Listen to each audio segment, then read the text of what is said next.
The pressure to find things out and be right on deadline is pretty intense. It's not for everybody. Some people hate that pressure. I can't say I liked it, but there's something about the adrenaline that kicks in that's pretty interesting. It's gotten worse because of the internet, because now we have to post things so quickly that often we don't even have time to check if they're correct, and I think that's really, really, really problematic. You learn to, let me see, what do you do about it? That's a complicated, it's a very good question and a complicated answer because it's not just one thing, but I'll offer two thoughts. One is you learn to make really good choices and prioritize what you're going to actually achieve if you're working on deadline. You can't do everything. So you have to get good at saying, what do I absolutely have to report for this particular deadline? Understanding that you will have time to come back and report more stuff later. So you can't wait until you tell the whole story. You know, the New York Times, do you ever see the print version of the New York Times? There's a little thing on the top, a little box in the masthead, and it says all the news that's fit to print. It doesn't say all the news that's fully cooked. It doesn't say the end of the story. It doesn't say everything we know. It just says all the news that's fit to print, which means as soon as they have something and they say it's good enough, we know enough, we've checked it enough, they run with it.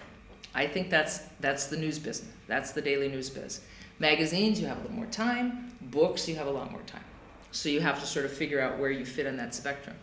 The other thing is learning how to fact check fast in the field.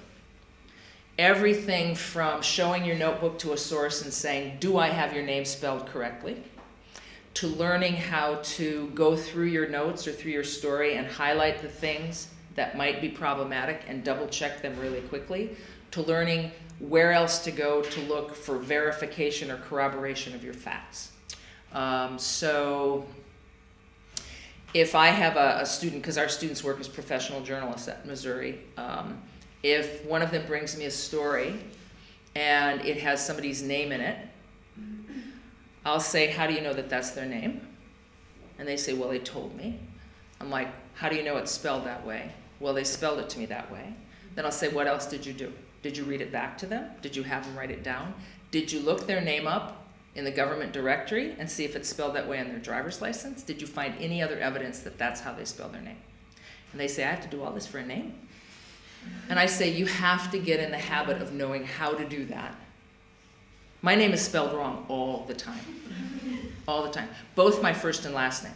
And because in the United States nobody can do it with my last name, you guys could. You guys know these kind of words, right? You know, no big deal. They get my first name wrong. My first name's always misspelled because my first name is spelled differently than the traditional way you spell Jackie. And so I'm constantly saying to people, you've just got to be in this habit of asking yourself, how do I know that's right? How do I know that's right? How do I know that's right? And so you develop this instinct where you're constantly thinking, am I sure, am I sure, am I sure? And it just comes with time. And you put in a few little techniques and practices in place, and over time you get stronger and stronger and stronger at them. But you can't let them go. You know, I fly all the time. You know what happens? Have you guys ever watched what happens before you're allowed on the airplane? Have you ever looked out the window and watched what happens? Watch the pilot. You get on an airplane. I don't care if it's a little tiny thing or a 747 jumbo jet. And before they let the passengers on the plane, before they approve the plane for boarding, the pilot, now there are mechanics and there are all these people who have checked this, the pilot goes around the plane and checks it himself. And then when the pilot gets in, and he has a checklist. He's checking this and he's checking that and he's pounding on this and he's checking this bolt. And then when the pilot gets into the cockpit with the co-pilot, they have a checklist. And both of them go back and forth down this checklist. It doesn't matter if that pilot has flown 3,000 times, he still has to go through that checklist. That's what journalism needs to do. You have your checklist and you go through it every time you do a story. You don't take shortcuts.